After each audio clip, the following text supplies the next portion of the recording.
What was the name of the comic book in which the character of Batman first appeared? Stay tuned. Holy Guadalcanal, Batman! What now? What now? Why, everything's new as Batman and Robin battle crime with a battery of wonderful new Batnovations. Be with Batman and Robin in color, of course, on ABC. Batman made his first appearance in the pages of Detective Comics more than 50 years ago. Holy recall! We have previously seen in a fancy new restaurant run by an old friend. A gay dinner party interrupted by a shocking and senseless theft. Caught red-handed. Too red-handed. It could have been a plot. Better call Batman. Strange, he wants to be arrested.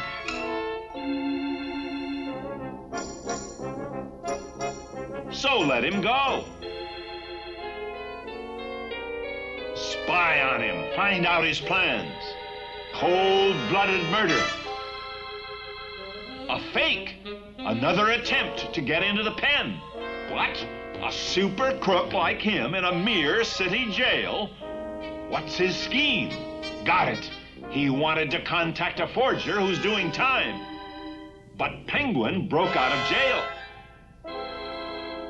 Snatched Chief O'Hara as a hostage. Challenged the dynamic duo to a fair duel. A fair duel with that crooked bird? O'Hara in a trunk.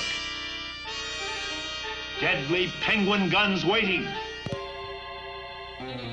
High voltage electric cables into the pool.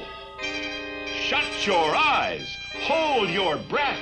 In just 1 minute, the gunfire is going to blast.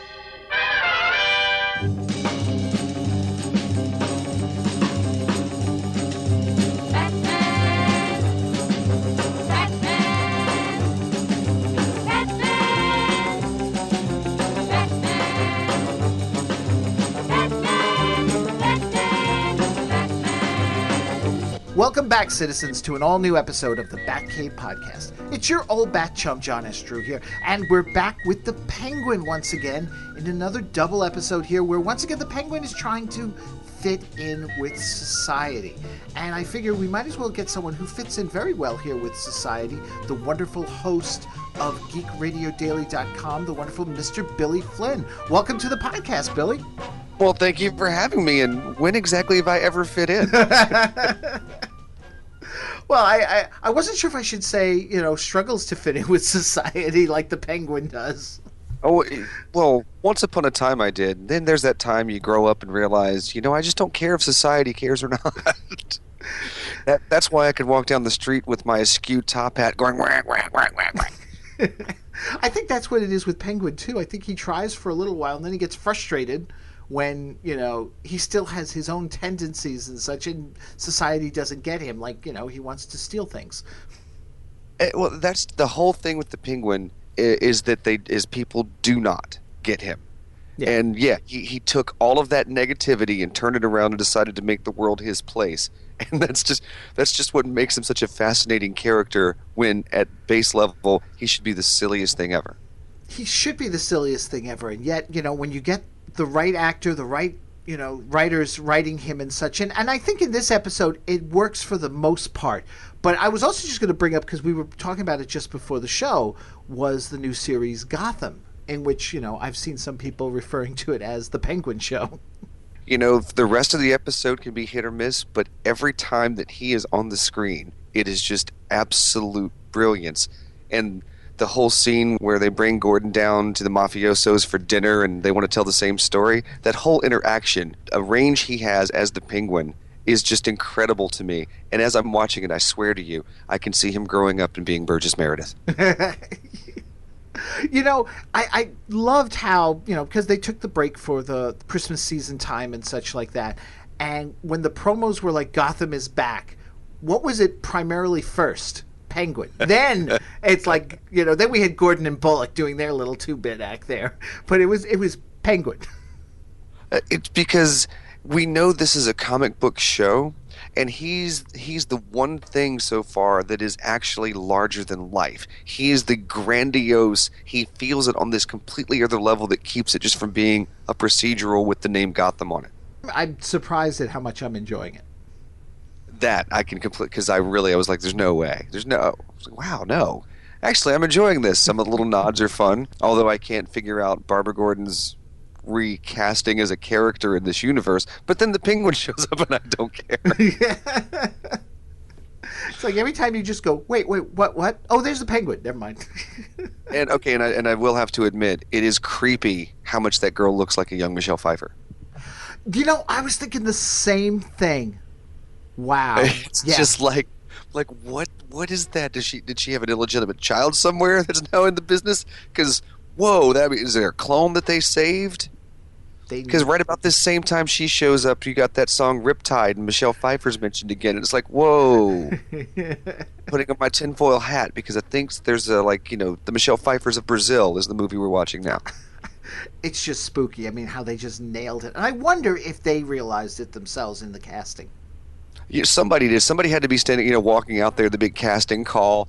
They're like, oh, okay, we just look at the 12th group of girls, and they just looked around and had that moment where their heart froze, like, oh my God, young Michelle Pfeiffer's here. Please let her be able to talk. Come in. Oh, yeah. Having a lot of fun, though, with Alfred. Yes. Sean Pertwee. Oh, Doctor Who connection. Beautiful. Beautiful. No, absolutely beautiful. And I like... it's funny because he seems to be a little bit of the Alfred today, who's the MI6 type of person. He's rugged and such, and at the same time, I can still see a little Alan Napier in him. Oh no, absolutely. Because the one thing that all Alfreds got to have, depending on their variation, is that pretending to be the ruling class of an upper socialist elitist snob. Mm-hmm. No matter how you play that, whether you're a badass or not, you have that duplicity that even Alan Napier got to do on a very funny level, which is one of the best things for me in season 3, but that's spoilers. Yeah, spoilers.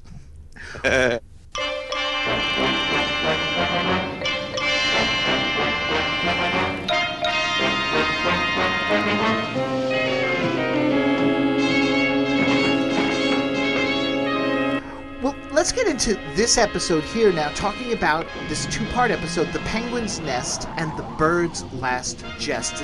These episodes aired on December 7th and 8th of 1966, so we're well into the midway point now of the second season. And once again, the Penguin is trying to show he's going legit. I mean, it's all a scheme, obviously, but there is that part of him that enjoys the whole interaction with the upper class as he opens a restaurant called the Penguin's Nest, set atop a skyscraper. And he's got this unusual ordering system of having the customer write out his or her order. It's so much more efficient to do it that way.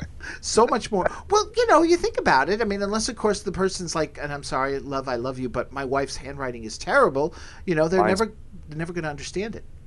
No, and that right away you start this off and you can tell what I love about when the 66 series is right is when it feels like those silly late 50s, early 60s comics where it's just a nonsense idea that's embraced because only rich people and their friends are allowed to eat in Penguin's restaurant. God, that's a forgiving city. Oh, yes. But, also this whole system anyway, in some respects, we're starting to see it now, not necessarily writing it out. I was at Chili's recently, and every table has a tablet. And while the waitress or waiter will come out and take your main order, if you need to reorder drinks, if you want to order dessert and you've finished and you don't want to wait for the waiter, you can press the tablet and the order will go in. See, that's weird to me because now I automatically go to the future and start seeing my robot waiter, waitstaff come by, little R2-D2s with trays, which in a way is kind of cool, but I'm going to miss flirting with them. And you think about it, we're that much closer to taking away more jobs from people because, you just place your order and then the robot will wheel it out. So you know what? I have to give props to the Penguin then because you need people to be able to read this handwriting. I'm not sure that I don't know. How good is Watson with scanning documents? I don't know. I've gotten to a creepy area now. We're on the wrong show now. Yes. All right, now let me ask you something. Considering after everything the Penguin has done, the many times he's tried to go legit, why is it only O'Hara is the least bit suspicious of this all? Because the Irish dumb cop is suspicious.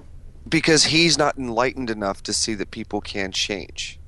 That's why his very downfall in that thought process is the one thing that makes him correct here. Because this is one, and like it was even in the comics at the time, once they served their time, they came out and like people might look at him like the Joker or somebody weird walking down the street. But for the most part, yeah, everybody's like, okay, well, let's just wait and see what they do. Everybody wanted to believe so much that people could change, and I think that's just a weird extension of that with this opening scene of everybody having such a remarkable time as they talk about Batman checking on overdue library books. And yet, they're all quick to say, I thought so, or all of a sudden and nobody ever says, O'Hara, you're right, when Penguin's caught taking Aunt Harriet's bracelet.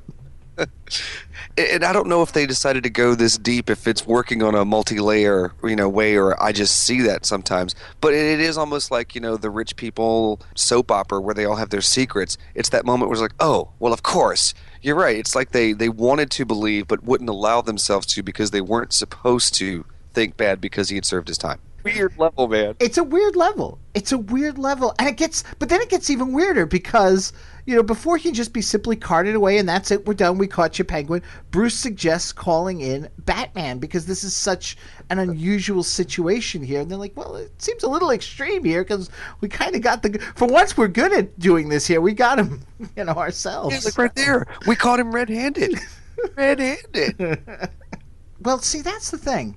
No, actually, I was going to say that's not the sad part because I was going to say in calling in Batman, you would have ended the whole... In not calling in Batman, you would have ended the whole story. But no, actually, the story would have continued as we would have learned. It just would have happened sooner as far as his whole point. Because he wanted to be caught, as we'll discuss. Calling Batman, though, leads to one of the great comedic bits of this episode, the whole phone booth exchange. The whole phone... Where Commissioner and Bruce are calling prospective people and keep popping out of the booth. They're getting Batman now. Oh, good, he's there. That's good. And they step back in, and I just love that. And we get to see one of those devices that is created just for this scene here that we'll never see again, that switchboard in the Batcave. Indeed. Yeah. And I always, even as a kid, though, I wondered about this, because as a kid, I understood that there was a phone line that ran to the wall, and I couldn't understand how nobody knew all the ways they can reroute the calls and everything. I'm like, nobody? It's a direct line to the you call it a direct line. Yeah. So I'm always impressed when they can change it in any little way. But yeah, I like the switchboard application, and they should have kept that. Because they didn't, don't they often? There's many other times they end up like routing the call to the bat phone in the Batmobile somehow, but we never see this particular device, which is a shame. That's true. But I mean, just getting back to my thing about like this device, this switchboard, big as life, there in the Batcave, it's front and center. And, next week, when we have our next show, it's gone. And it's whatever the device of the week is. Whether, for a while there, the Lucite map was front and center in the first season. And then it sort of faded into the background. And then when they needed to use the Lucite, they'd bring it out again. But it was there. It wasn't even like, let's wheel out the Lucite map or anything. It was like suddenly it was there all the time. And that was always the odd thing I thought about the Batcave. As much as I loved it, I got frustrated sometimes, even as a kid, watching that the devices weren't consistent. Well, Alfred is always down there cleaning and whatnot. Maybe you're rotating machines out or consistently looking for the most efficient layout of space. Sort of a feng shui? Or it's a mental version of Clouseau and Cato, where Alfred just changes things up and see how long it takes the dynamic duo to relearn the system. Alfred's been taking a lot of liberties in the Batcave recently with his Alf cycle and hooking up his radio to the Batmobile and all. And I don't know. This is grounds for possible termination here. Yeah, but the only problem with that is it makes writing a recommendation for the next job odd, because it kind of has to be a glowing review. Yes, it does. Otherwise, there's that little tidbit of. Oh yes, by the way, my last employer. Oh, ma'am, I'm very good at getting things out of tights. Hee hee. Oh, jeez.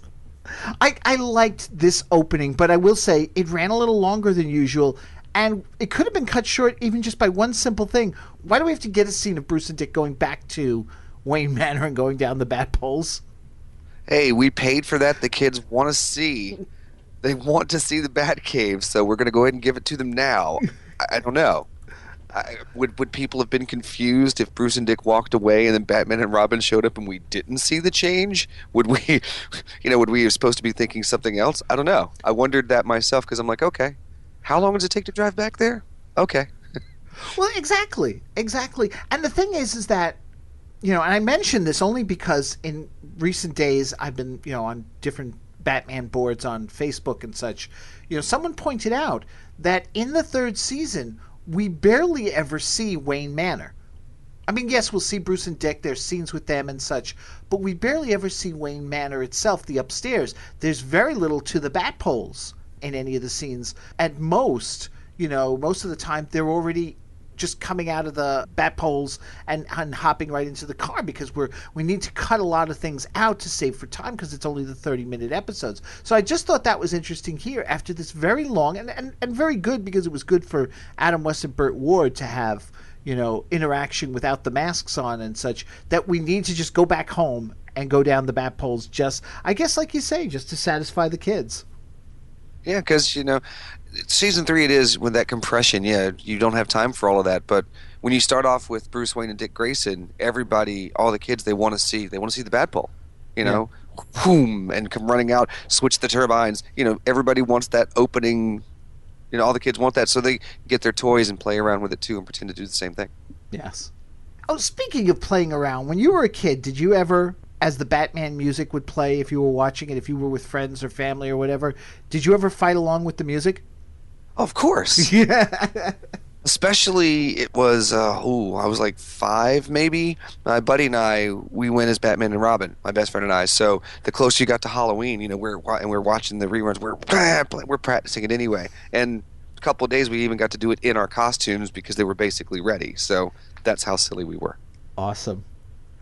I guess there isn't a picture of 5-year-old Billy Flynn in a Batman costume, is there? If there is, it's somewhere in my mom's house in one of the many, many photo albums because we didn't have digital back then. That's true. Which is a shame. that would be a sight to see. It should exist because a few years ago, one of this horrible that I had no choice of, maybe a couple of years, I might have been 3 or 4, where I was put into a horrible clown outfit for Halloween. Ooh. Popped up on Facebook for a moment, and I was quick to yank that down and inform various family members that I personally never had any interest in seeing that picture again in my lifetime. Oh, it's a horrible picture. But yeah, the Batman one. Yeah, where's that at, family? Come on. All right, you heard him, folks. Let's get that picture out. Find it. Yeah. Or if not that, at least find the 2 years I went as Gene Simmons in the 2nd, 3rd grade. Oh, there you go. I have some friends who'd probably find that one really cool to see. Well, because it was the 70s because you and I are both old men, sir. So we had, the masks and the plastic, smell, that horrible smell. Oh, yeah. that meant Halloween. Yeah, it was one of those so the mask, the tongue was always out. It was a beautiful thing. Oh, yeah, I had my $6 Million Man outfit that I wore probably 3, maybe even 4 years in a row, depending on, because I know my mom always bought them bigger. I figured you'd grow into them, so we're dragging the feet along and until they got too big. Until you become the high water Bionic Man? Yes, there you go. So, Penguin offers no resistance. What's your story, Penguin? Well, I was the victim of an irresistible criminal impulse. So that's his defense. Temporary insanity. Oh, me plead insanity? Quack. I wouldn't dream of it. Grand larceny, 1st degree. It means another trip up the river. Well, you can't win them all, Batman. That's how the iceberg crumbles. Stranger and stranger. Tell me, Commissioner, what kind of business was this restaurant doing? Fabulous. Virtually every millionaire in Gotham City was here tonight. I checked the books. The average tab came to $87 per person, not counting drinks and the 100 Smackers cover charge. Holy straitjacket. Imagine throwing away a business worth hundreds of thousands for one diamond bracelet. Incredible. Indeed. Tell me, Penguin, who are your associates in this curious venture? Yes, sir. My associates, Batman. Reading from right to left, Cordy Bleu, my chef. Hey, I know that bird. He used to be chief hash-slinger at the state pen. Matey D, my head waiter. Astonishing. That fellow did a term up the river as Warden Crichton's personal valet. And last but not least, Chickadee, my hat chick and cigarette girl. Not to mention notorious female bootlegger of untaxed cigars. An unsavory crew. Well, they're all out on perfectly legal parole. You want to see their papers, Batman? No, thank you, Penguin. You may resume your normal duties. He's even willing to answer Batman's questions. He introduces his associates, and once again, we're getting, a nice little group here. It's not like just the generic type of bad guys. We've got Cordy Bleu and Matey D and Chickadee. And Chickadee. I seem to remember Chickadee, and I liked her. I liked her a lot in this, but I seem to remember in the 70s, the Penguin in the Super Friends cartoons and the comic books having a sidekick named Chickadee. Actually, yeah, there was a little bit of continuity from the source material there. Yeah, but I liked her. I mean, she's a nasty woman. She is the Harley Quinn of the Penguin, I suppose. Yeah, because she goes from a sweet little thing to, she's murderous. She just doesn't have... She has a different kind of weird accent. She does. She definitely has a different kind of weird accent, but I did find I really liked her. Batman finds it odd that Penguin's willing to go, but... he doesn't voice any of this out. He just basically asks Gordon to let him go, that it's got to be, some sort of a mistake. And Gordon, of course, once again, even though the law has been broken, even though I'm sure Mrs. Harriet Cooper probably wanted to press charges, it doesn't matter. Gordon's like, okay, Batman, if you say so, we'll let him go. Well, in fairness, this is the one and only time I remember where Gordon actually goes, "Are you certain you know what you're doing, Batman?" Yes. Because even this one was like, now wait a minute. This is as best as you're going to get it. A room full of witnesses, the police commissioner and the police chief, we all saw him. Are you absolutely... Well, you're wearing the tights, so yeah. And then, because he's not getting his way, Penguin throws a pie at Commissioner Gordon. And once again, you got to give credit to Neil Hamilton that he takes that pie in the face. Because, many people have said this was a serious actor. He takes on this role, and he, in many respects, he definitely is putting on a persona there. He's a different person than what he really is in real life. It's real acting going on, and he takes that thing right in the puss. Yeah, and it's like the biggest cream pie thing ever. It's a Bugs Bunny cartoon level when you see when it comes off of his face, and all you see is the eyes just open and that look like, and goodness, does O'Hara just get... That's it for O'Hara. Yeah. If this was the darker version, he'd be beating the Penguin right now. And yet, despite this, and despite the fact they're ready to bring him in, Batman convinces him again. No, let him go. No, he's just frustrated. Just no, chill. This is the kinder, gentler Batman. Yeah. 1,000 points of light Batman. The real bright knight. Oh, there you go. Yeah. So Batman decides, though, that they're going to, investigate Penguin more. I mean, obviously, he's not just letting him go because he thinks this is all just a fluke or anything like that. And the two decide they're going to, climb up the side of the skyscraper to Penguin's restaurant, sneaking in via a back climb. Now, we find out a little bit more about Penguin's scheme. He's upset because he wanted to go back to prison. And, his customer orders, he's got all these handwritten orders.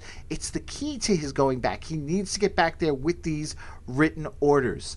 But then his umbrella starts to flash. It's detecting the approach of Batman. That was one nice thing I did like about continuity with the show, was that Penguin's, umbrella, besides just the simple gas or bullets, but it also had the ability to, detect whenever there was a bug device or, Batman's approaching and such. I thought that was always a nice touch. Yeah, because it really played into, because he did want to be the guy always in charge, the smart guy. It's his world. And yeah, that goes perfectly for it. And they did keep that because there was the episode where Bruce Wayne planted a bug in his place. And nope, I caught you. I did like that they did that. And I love the alliteration that they used when Penguin is upset here. That pestilential pair. The one time in my life that I wanted to get arrested. And they pop in and block it. down, Pengy Poopsie. Don't lose your cool. So, I'm the Penguin. How can a penguin lose his cool? This whole P alliteration they were doing just cracked me up to no level, and I just could not figure out why. Well, because it was also probably the way that Burgess Meredith delivered the lines.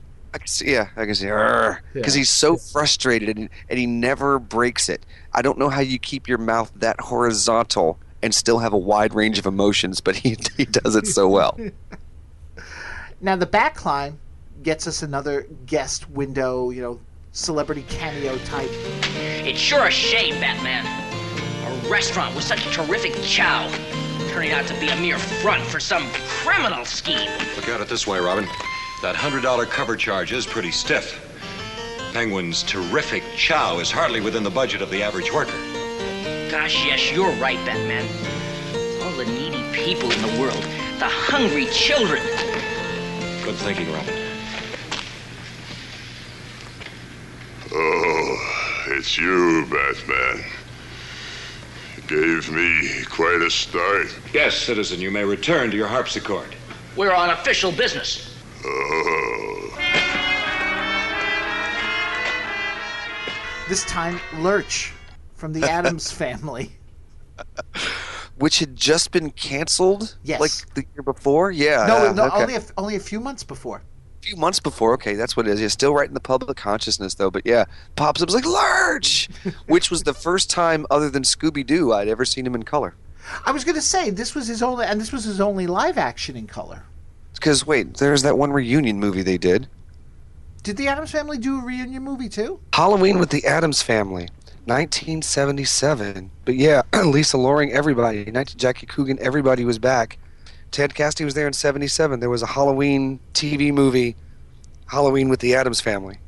And that we didn't get to see him until color then. So, Batman, and then bam, 10 years later. 10 years later. All right, well, after their little encounter with Lurch, Batman and Robin make it up to the kitchen window where they witness Penguin killing Cordy. But Batman sees it for the trick it is. Despite this, he goes ahead and arrests Penguin. But the thing is, he's arresting him on violating the sanitary code by firing his gun in the kitchen. So Penguin doesn't get to go up the river. Instead, he's placed among the petty crooks in Gotham jail. Which makes it double hilarious because I have to correct you. If you go back and look, he actually says that law is for firing umbrella guns. It's outrageous! How soon you citizens, upstarts! You have absolutely no right to do this to me! How dare you! How dare you confine a super criminal of my ilk in this petty city jail all night? It's all you rate, Penguin. What? This tawdry penny-ante pokey on a charge of simulated murder? Simulated murder? I guess we forgot to tell him. You're in here for violating the sanitary code. What? Article 69B, forbidding the discharge of umbrella guns in the kitchen of a licensed restaurant. Call your lawyer.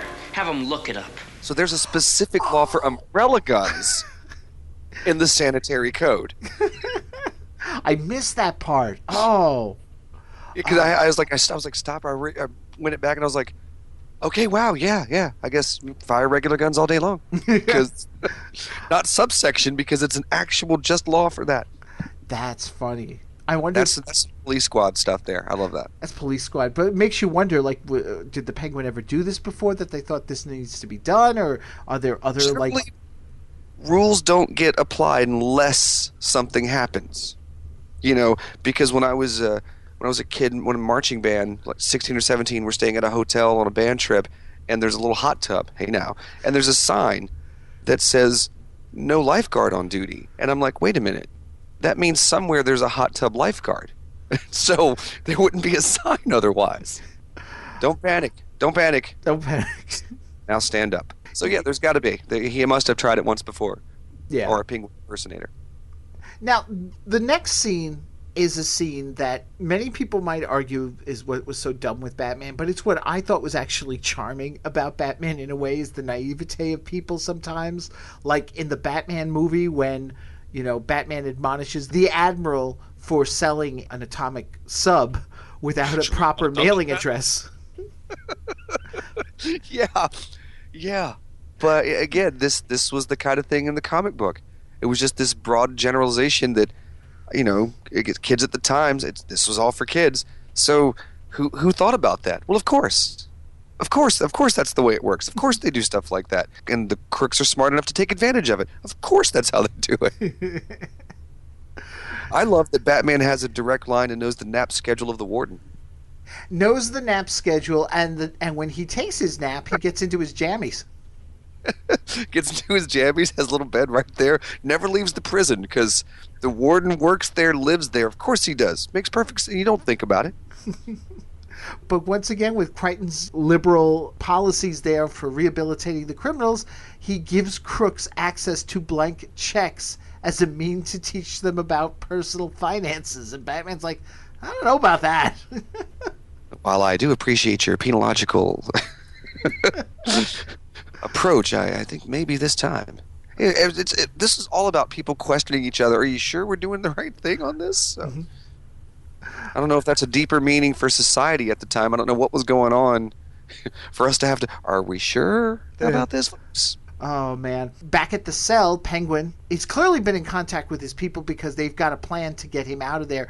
Our secondary Irish cop, this time named Hoffman, he's got like different names throughout the series. This was James O'Hara. He played the other Irish cop that would often just, for whatever reason or other. He's knocked out by a high-voltage pie that is delivered to Penguin, and, they manage to bust him out as Batman and Robin arrive, and we get a bat fight. Just as I planned. You planned? Forget it, Penguin. The best laid plans of birds and men gang off to glee. Plans of bats too, Batman! You deluded, murderous girl. Will these crooks never learn? And Penguin is already armed because he was placed in prison, in jail, with an umbrella because Gotham is far too trusting. Because Gotham is far too trusting, and they'd say that would, mess up his rights and all that. Because I know there were a couple of other times where it's like, he's wearing his outfit. It's like, why don't you put him in the prison gray? No.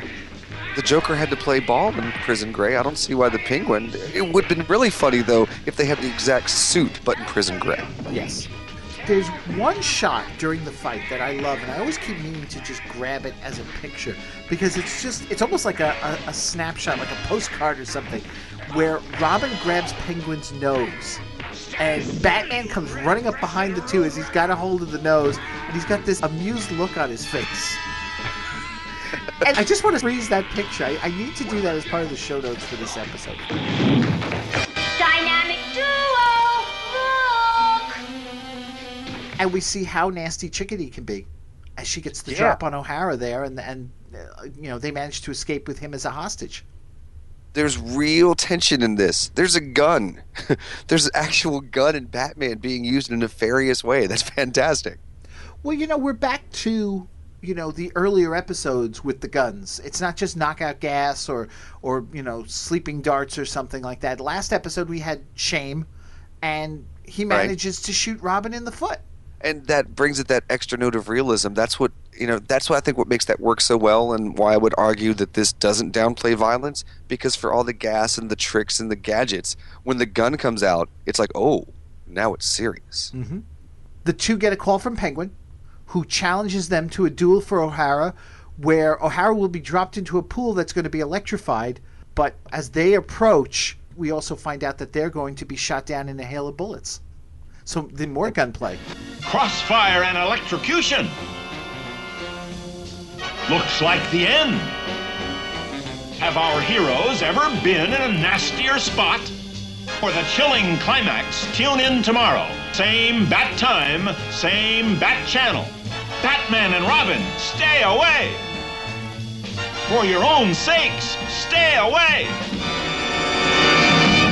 So much for Oswald Fairplay Cobblepot. Yes.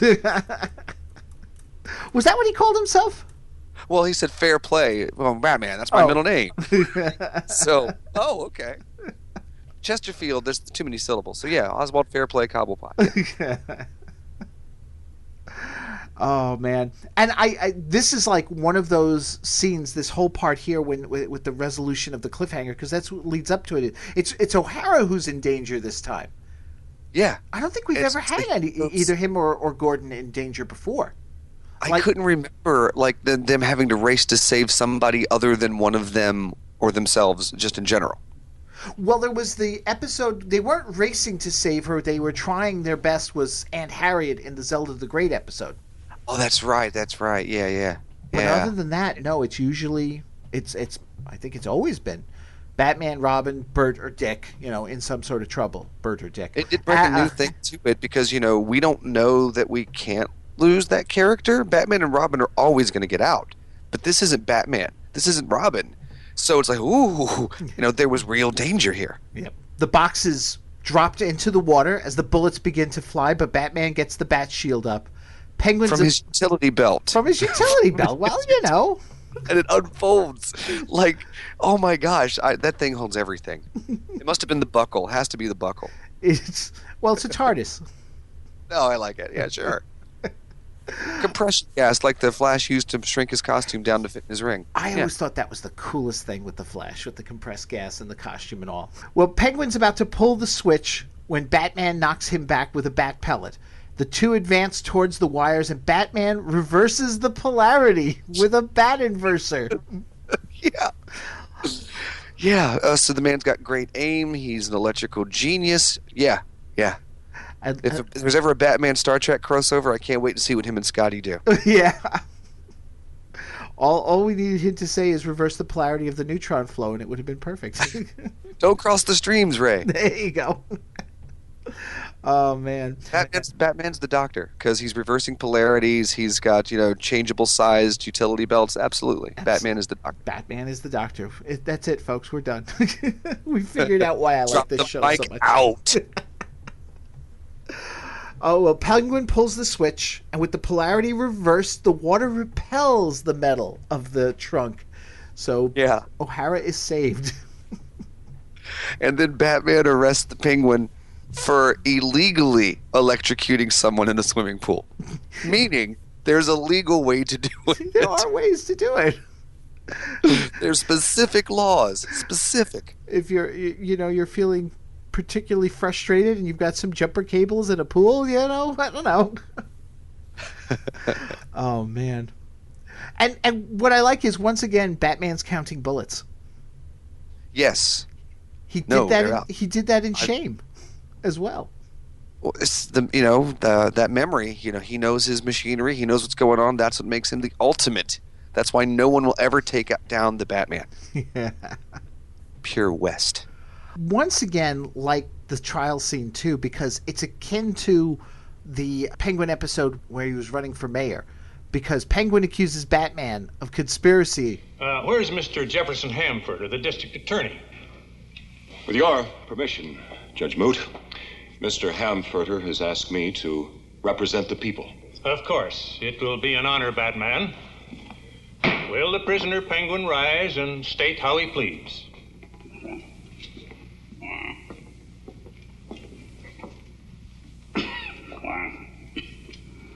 In the immortal phrase of Emile Zola, j'accuse!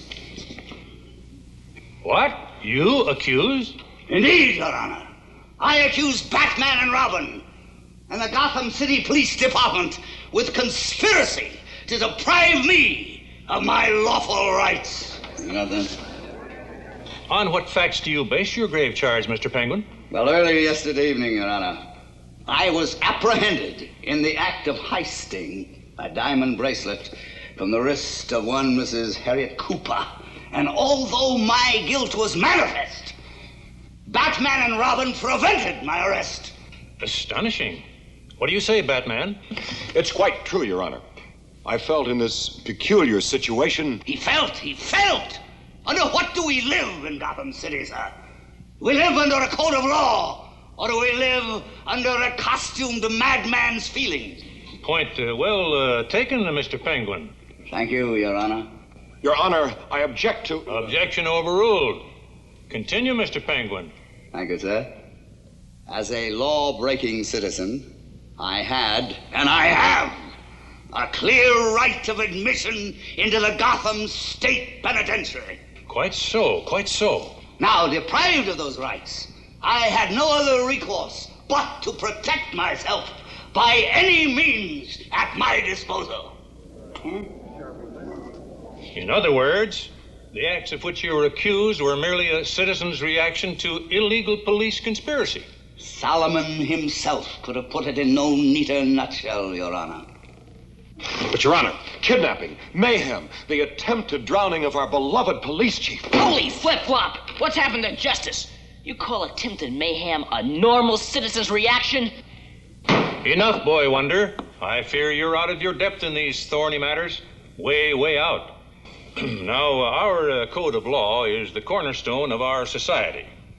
Whenever it is violated by those sworn to uphold it, which you clearly did, Batman, then what recourse has the humble citizen but action? Now, which of us is to cast the first stone? We've been outwitted, Robin. It's not fair. Let's fight. Another day, another way. Your Honor, the people withdraw their case. Very well. Dismiss the charges. Release Mr. Penguin and his rascally restaurateurs. Do you mean that you are not sending me to the state pen? No. Your eloquence has gained you freedom, Mr. Penguin. Now fly the straight and narrow path forevermore.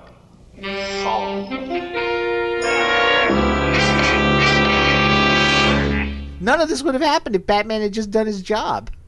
Right? See, I mean, my constitutional... This whole thing is sheer brilliance. Mm-hmm. Because as a kid, I have a vague recollection of this, but I know how I would have reacted as a kid, because Batman is supposed to... Batman always wins. And here, the judge seems to be going along with the Penguin, and it's looking bad for Batman. So it's a wonderful setup. The whole thing is done serious, straightforward, and it just makes that end little joke pay off so well. I love this scene. Well, yeah, the end joke with him just saying, okay, you're absolutely right, so it sets him free. So Penguin's right back to where he started from again.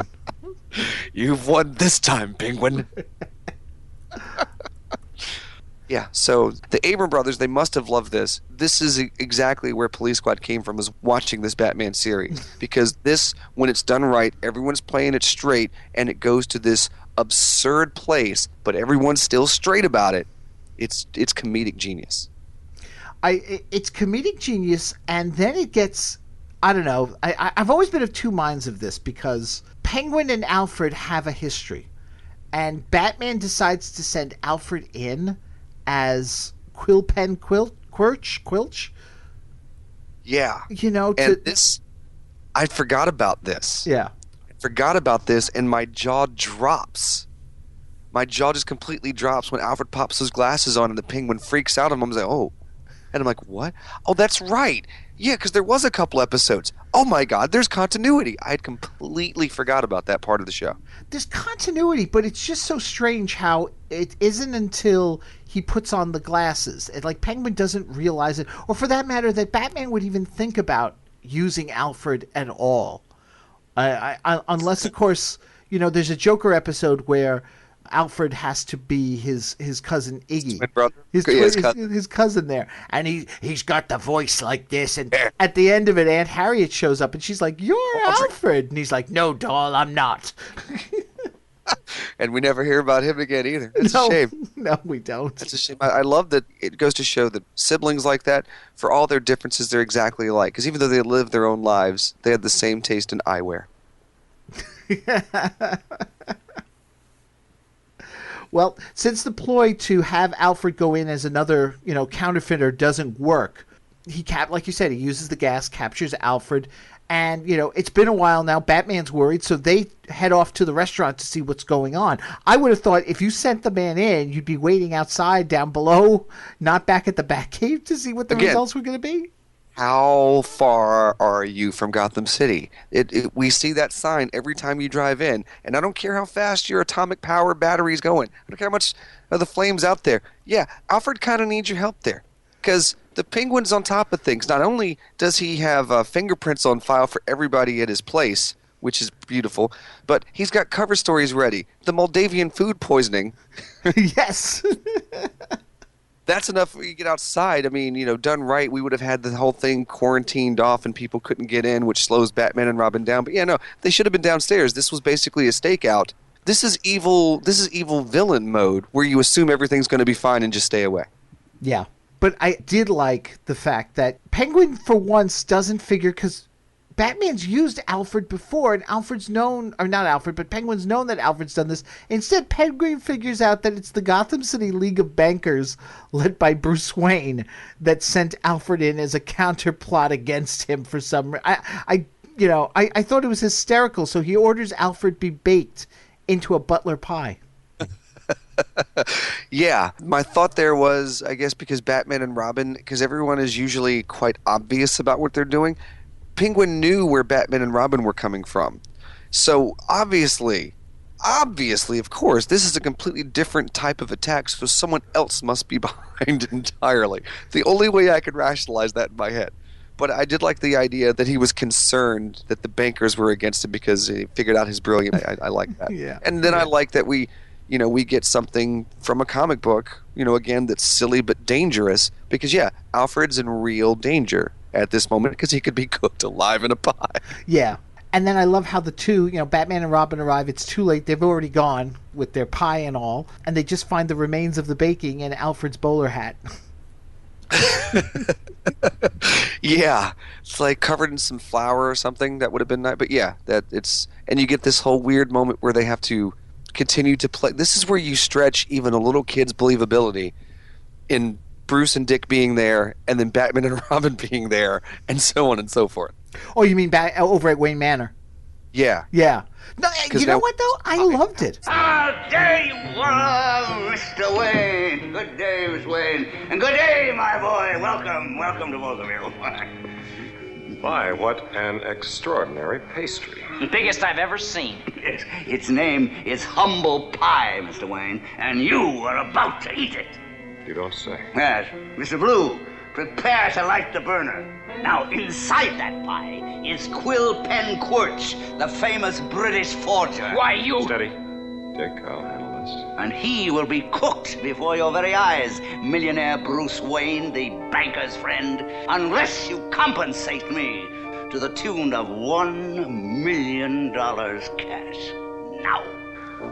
$1 million. I believe I have that sum on hand in the small wall safe in my study. Come on, I'll help you get it out. You're getting Penguin invading the home of Bruce Wayne, Bruce and Dick showing up, and yeah, the whole thing of be careful there, and Bruce like, all right, we'll pay you the $1 million. Hang on, let me go get the money. And quick, turn off the automatic costume change device. Costume device off. Two of them I don't have that on me. Hold on, I need to get my other pants. Yes. Quickly. Now, A small, tricky charade to preserve our secret identities. Take your cues from me. Roger.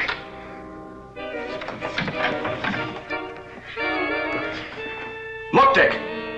Good gravy, Dick. Coming through that window. Why, Bruce, isn't that Batman and Robin, Bruce? It certainly is, Dick. Go out and get them, Batman and Robin. We'll stay out here so as not to be in your way. Curses! We have you this time, Penguin. We planted a tiny homing device in your hat. We've been tracking you relentlessly. Up with your flippers. Surrender that gigantic pie. To the fray, my rascally restaurateur! No security at Wayne Manor of any kind. Villains are always just walking right in there.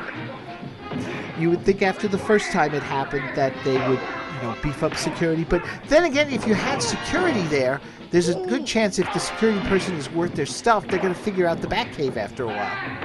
Yeah, but Aunt Harriet should be very concerned about security. You'd think that we'd have some kind of way of, appeasing her, going, well, no, Aunt Harriet, we can't have an automated, computerized, because I think she would be worried about it at least after the first. Obviously, Bruce and Dick are fine. Stop, Batman! Stop or I blow the lady's brains out! Batman! Well hit, madam. they always found a way to bring her concerns into it. She never seemed to be bothered by it either, because that's just life in Gotham City and the outskirts. Down and up the bat poles before they wake.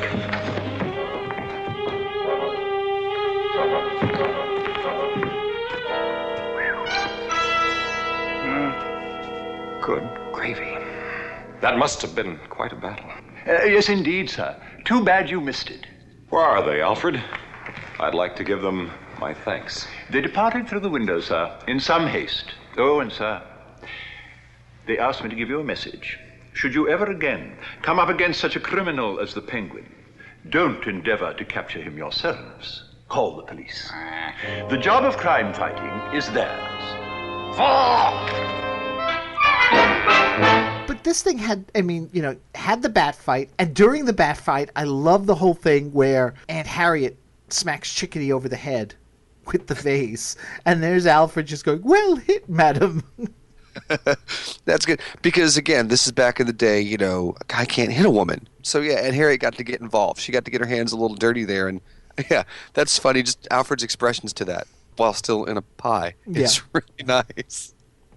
I also always thought it was interesting where the priorities went in spending money on props and sets. A few weeks earlier we had the Marcia Queen of Diamonds episode, which really didn't do anything to go out of its way to give you this idea that this was a character who was the Queen of Diamonds. There were no giant diamonds or diamond sets or anything. In fact, her whole layer was pretty simplistic. And her bodyguards were all out of a Lawrence of Arabia movie. They could have easily just taken some old costumes from another movie and used them there. But here, we've got this giant pie that Alfred has to break out of. And you got to make sure that you don't want to reset the pie. So he's got to do it right the first time. Well, that's, you had to be one of the big four. If you're one of the big four, they spent a little bit more money on you. Because the rest of them, they're just rolling the dice to see if they can find a character that sticks. But your big four villains, they always got a little bit more money. That's true. The Joker episode, too, with the key duplicator and the wax machine and such, they're pretty big devices and such for what would amount to maybe 5 minutes of screen time total, but definitely worth it. Again, it gives it that comic book feel. But yeah, Marcia Queen of Diamonds, that is a great missed opportunity, because how difficult was it? There had to have been, on a backlot somewhere, there had to have been some giant jewels you could have just sprinkled around, if nothing else. Mm-hmm. Because even with Egghead, they go out of their way to give him all the bad egg puns and try to make everything egg related. You see, with what makes this show work when it works right is that extreme example, that over the top version of it that probably would have helped out the Marcia Queen of Diamonds episode. Yeah. And it's going to be ultimately, I think, what's going to be the downfall for a big part of the third season, because they won't have those larger-than-life props most of the time, with the exceptions of, like you said, spend the money on Joker's flying saucer.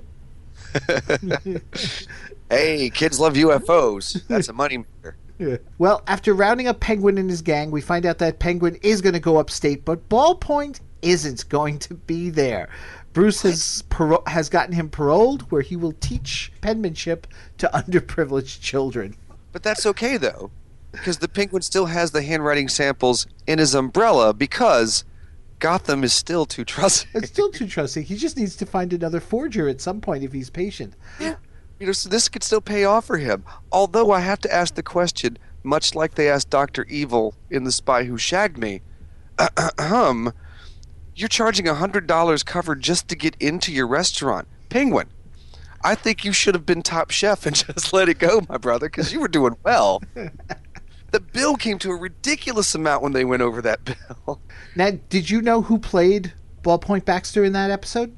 No. That was Stanley Ralph Ross. Really? Yep. Okay. He had been begging for a part since he started writing for the show, and eventually they said, fine, you can play Ballpoint Baxter. And they were like, let's see how you do with a character with no lines, because he never spoke. And why would he? Since he forges everything, his words, he flows with the pen. Unless he had to write something, why would he talk? Yeah But he worked in that trip at the end. Yeah He did. Just that, okay. And that works well. You don't set him up for anything. If he talked and gave him a goofy voice, We might have saw that, but they're playing it straight. He's not important enough. Oh, but he gets to do a laugh. Good for him. Yeah. This is also the first episode of the series since the first season that's based on an issue of Batman. Yeah.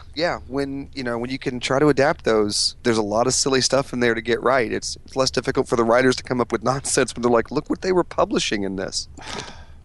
It just kills me, though, because when you look back at it, honestly, when they went with the source material, when they went with the comic books, and then tweaked it to fit a TV audience, it always worked better than when they tried to be original. Yeah, because that's what I love about this episode just in general. Like I said at the start of this, it feels like that over-the-top situation.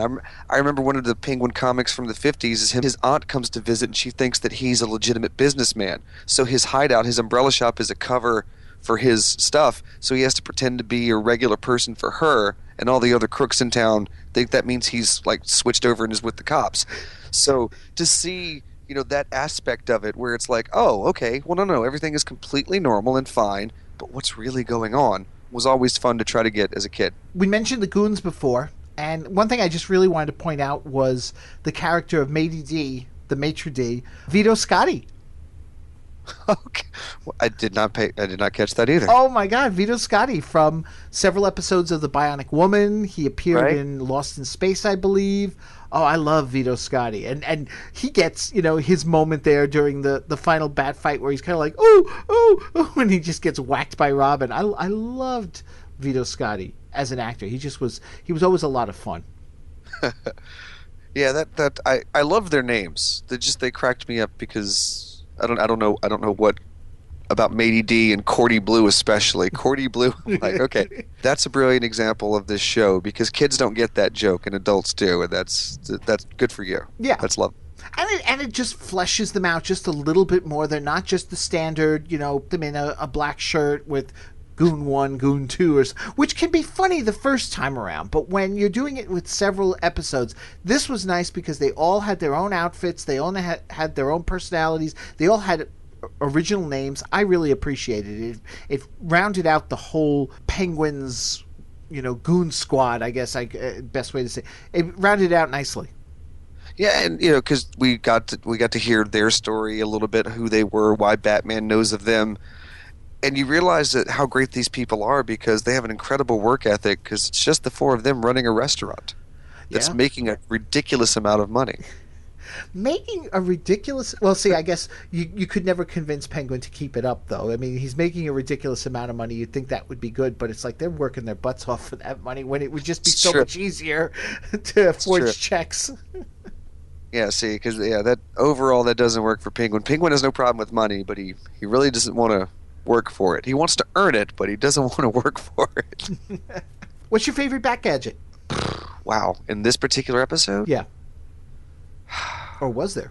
I got to admit, I do love the silly Bat Shield. I thought that was just fantastic because it's one of these things that you hardly ever see this. Because I want to say when I saw it, I was like, I had vague recollections of seeing that maybe one or two other times in some capacity. I could be wrong, but I thought that was just wonderful the way you hold it in such a way that two people could stand right behind it. As long as the criminals don't realize if they move left or right, they could shoot somebody. Yes. Or if they decide to go below the knees. Yeah. So it's one of these fantastic gadgets that does exactly what it's supposed to, but I don't know why. So yeah. I do like that. Yeah. I'd have to go with the direct line to Warden Crichton. That's what when I was talking about the landlines. That's something else. It did throw me because I'm like, wait, so you've got a direct line to Gordon, you've got a direct line to the Warden. Someone should be able to figure this out, I think. Yeah. Yes. Well, actually, now, somebody should have figured it out as far as, like, in the initial installation. Somebody pointed out to me, and we haven't gotten to this episode yet, where at some point someone does try to trace the call to the Batcave. And Batman figures it out, and he throws a scrambler up or something like that. He throws a switch, and it just scrambles the whole thing so that they trace the call out to a farming field or something like that instead. But the initial installation, how did that all work out? I guess we were supposed to understand that these are lines that had been run a long time ago that I don't know. Yeah. I really have no idea. There's no way to explain that. The bat phone was the one thing. I remember talking about that, when I was a kid with my friends. We asked that very question because it was like you could trace the cable. There was no wireless back in our day, so we had a very clear idea that if you follow, you'd be able to get to where Batman is. Yeah. All right. Trivia question. Do you remember what is Penguin's permanent cell number? Oh, they said it. I knew you were going to ask me that. I should have wrote that down. I did not write that down. No, I did not. Okay.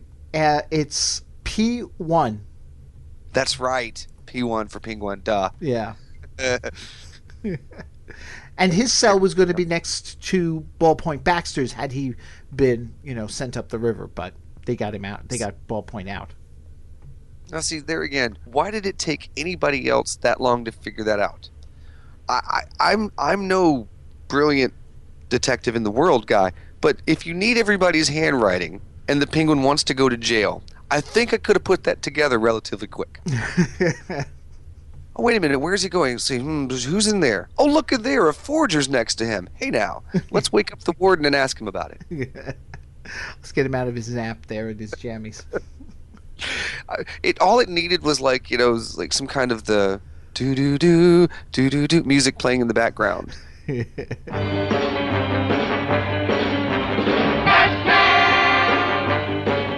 Okay, let me ask you this. You're Robin, the Boy Wonder. You've watched this entire episode now, and the credits are rolling, and at the end of it, you turn to Batman, and you just want to exclaim how you feel about this episode, and you would say, holy what?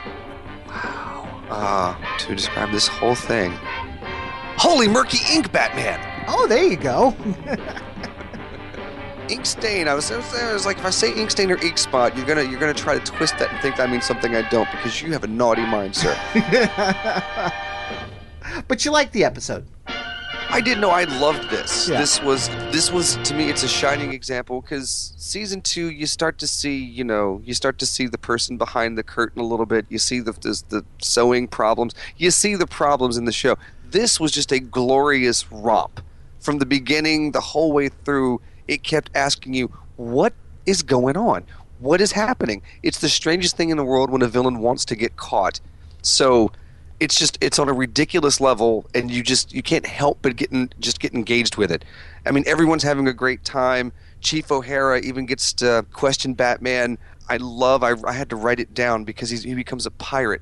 The whole slapping the commissioner in the face with a pie, and Batman says he didn't mean any harm by it. O'Hara becomes the most Irish ever, and is like, didn't mean any harm, Batman. I mean, everybody is just spot on. No one is tired. Everyone's having a great time, and I think to this day that if you want to show somebody, this is a great example of an episode to show as to why you love Batman, because it's ridiculous. It's got its crazy, dark little element of danger, because we actually have Lorenzo Semple back writing this one, and he didn't have a problem going up to that line, and you can easily merge comedy and dark elements, and I think he does it quite well, and that really makes this whole thing work. I have to agree. I mean, if I were to say it, I'd say holy check, please, but I mean, in a good way, not like I want to get out of here. I like this episode. I've always said that out of the 4 main villains, I didn't think that Penguin got the best stories. The only reason I honestly think that a lot of times people remember the Penguin is because of Burgess Meredith, not because of the ploys necessarily he did compared to Riddler, Catwoman, and Joker. But this is now the second Penguin episode in a row that I've really enjoyed, and I'd say those two, the other one being the last one where he's running for mayor, are some of the best ones of his run on the series. Yeah, and what works about this, I think, is, and what makes this an eye-opener, is there's really nothing umbrella-oriented about this crime. This is a straight-up crime that he's doing. I need to get signatures so I can get them forged so I can get money.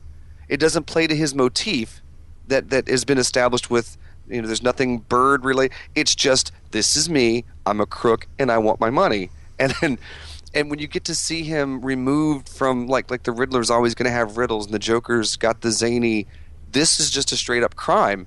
So, yeah, that adds another little layer to it, makes him a more interesting character, I think, than people remember him being. Mm-hmm. I have to say one thing, though, because it's a shame This was actually supposed to be the first episode of the second season. Really? Yeah. Okay. Wow, that would have been a start. Yeah. They actually shot this very early on, and then they held off until December to air it because they didn't want to start with a Penguin episode for the second season when they ended with a Penguin episode on the first season. They thought that would, confuse or frustrate. I don't know what. I don't entirely understand that. If you've got a good story, but I guess also because, they'd managed to get Art Carney. They thought, what a way to start the second season. Let's go with Art Carney as the Archer. He wasn't supposed to show up until like the third or fourth episode in.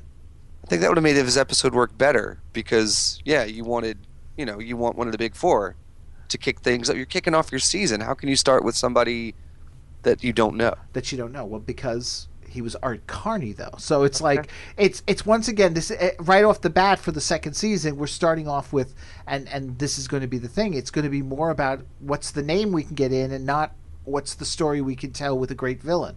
See, well, there's a world of difference. Yeah, you watch those and watch these two episodes, world of difference. Oh, yeah. It's not hard to see which one was going to make you money in the long run. Yeah. No, absolutely. So, as we come to the end of this episode, Billy Flynn, how can people keep up with what's going on with you in your corner of this internet universe?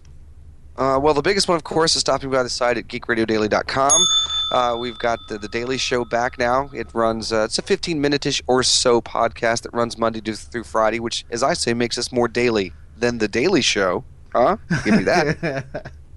This weekly, the S is definitely in the sometimes weekly part of Sweekly, but we're working, having a baby, and planning big long shows out around all that. Facebook, Twitter, all those fun things. If you're going to be at conventions, convention season's getting ready to kick around. So if you're going to be in Roanoke, Virginia, in the end of February, come on out and see my band play while we're there. So woohoo! I'm a rock star too, baby. A band? Yeah, I have a band. I play drums in Paradox Machine. Ooh. A funky little geeky band that takes things. Did our first gig, our first con last year at RavenCon here in Richmond, Virginia. The band, very talented musical band that decided to let me bang on the drums, and I will thank them for that because I'm with some real musicians, which is good. But we do some things that people like. The Big Bang Theory we've got a good cover of. We do the songs from Portal. We're a geeky rock kind of thing, hoping that people come out and just say, you guys rock, you're rock gods. And, if you're a lady, maybe wear an interesting outfit and see us. So musician, podcaster, voice actor, got a day job, father. How are you managing this all? I sleep in shifts because I also have a night job, too, in which if you're in the Richmond, Virginia area, you should find my schedule and come out for trivia nights at various places because I'd like to tell you, I'm damned entertaining. Well, all right, folks, head on over to geekradiodaily.com and check that all out. Whoops. You weren't expecting that, were you? I don't know. I was ready. I was ready for it, though. Well, Billy Flynn, thank you so much once again for being here. Oh, dude, thanks for having me. I love this. It's fun to talk with people that love this the way that I do, so thanks for having me, man. You're welcome. And folks, tune in next time, 2 weeks from now. Catwoman is back, and this time around, I've got author Julio Angel Ortiz along to help discuss her latest caper. That'll be in 2 weeks' time. So until next time, citizens, thanks so much for listening. Take care, chums. Take care, Billy. Stay strong, old chum. Thanks for listening, chums. I don't have a bat phone, but you can contact the Backcave podcast through its Facebook page, Twitter, email at thebatcavepodcast@gmail.com, or by phone at 888-866-9010. Subscribe to the podcast via Libsyn.com, that's LIBSYN.com, or through iTunes. The Batcave Podcast is part of a series of pop culture podcasts from the Chronic Rift Network.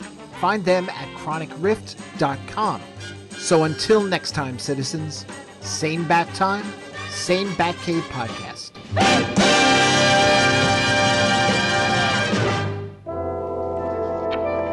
There you are, only one.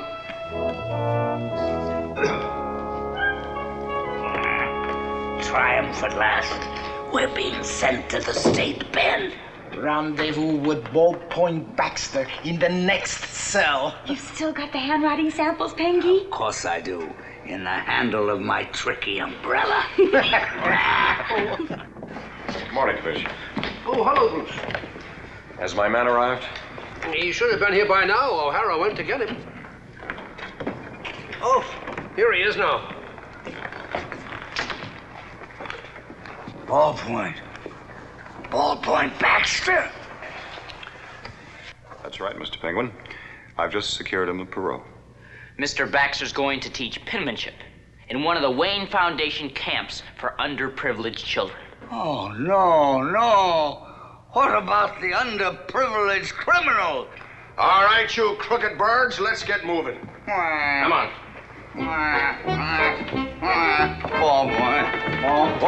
Ballpoint, don't leave me. All right, come on, the bus is ready to take you to the state. Come on, Mr. Baxter. Honest life awaits. One I'm sure you'll find very, very satisfying.